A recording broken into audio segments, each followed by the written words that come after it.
Sveiki, brangūs draugai. Su jumis Valdemaras ir podkastas 5 minutės. Kompromisas. Nevilkite svetimo jungo su netikinčiaisiais. Kasgi bendra tarp teisumo ir nuodėmės? Arba kas bendra tarp šviesos ir tamsos? 2 Korintiečiams 6 skyrius 14 eilutė.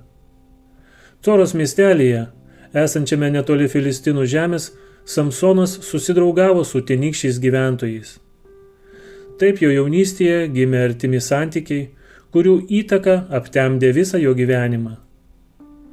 Samsono jausmus pavergė jauna Filistinų mieste Timnoje gyvenusi moteris. Jis nusprendė ją vesti. Jo dievobaimingi tėvai bandė jį atkalbėti nuo jo ketinimų, tačiau vienintelis jo atsakymas buvo: ji man labai patinka. Galiausiai tėvai nusileido jo norams ir santuoka įvyko. Vos tik pasiekęs brandą, kada turėjo įgyvendinti dievišką misiją, kaip niekas kitas, likdamas ištikimas Dievui, jis susiejo save su Izraelio priešais.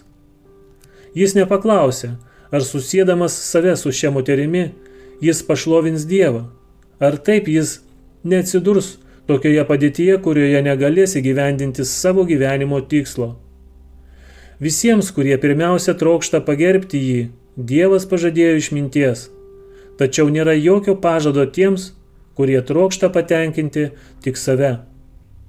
Krikščionybė turėtų turėti esminę įtaką vedybiniams santykiams, bet kaip dažnai motyvai, skatinantis sudaryti šią sąjungą, prieštarauja krikščioniškiams principams.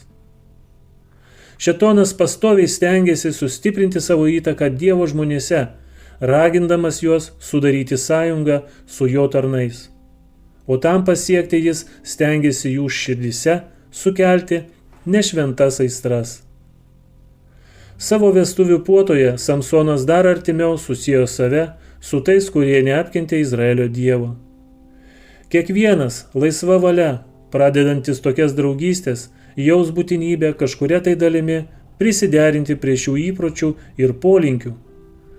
Taip praleistas laikas yra blogiau prarasto.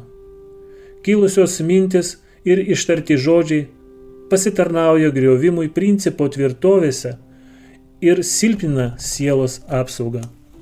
Su jumis buvo Valdemaras ir podkastas 5 minutės.